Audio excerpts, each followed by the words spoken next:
I gatti sono sempre più spesso considerati membri delle nostre famiglie.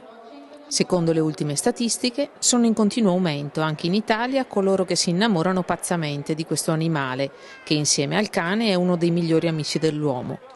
Riservato, intelligente ma non obbediente, sempre autonomo ma ugualmente bisognoso di cure e di affetto, continua a fare stragi di cuori e molto spesso diventa più di un semplice compagno di giochi. Una vera e propria passione che porta anche a partecipare a delle gare di bellezza. Signora Giovanna, ci parli un po' di questo gatto?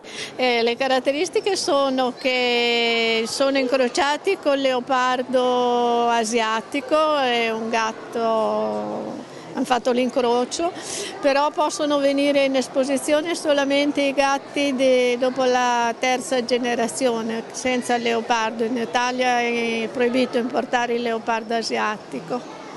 E quindi un po' selvatico? Ma secondo come tutti i gatti hanno il carattere diverso uno dall'altro, questo per esempio è dolcissimo. Io ho la mamma che è un pochino più selvatica in effetti, lui è buonissimo. Signora Vielmi, di che razza è questo gatto? Questo è un Canadian Sphinx, è un gatto canadese di recente importazione, cioè il primo canadese è stato creato nel 69, per cui è comunque uno dei gatti più recenti in assoluto.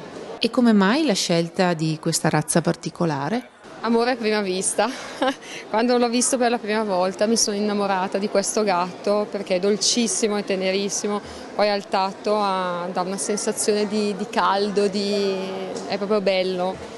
È un tipo di gatto che o piace o non piace, cioè non c'è molta alternativa, cioè mentre altri gatti con il pelo possono piacere più o meno, lui o piace o non piace.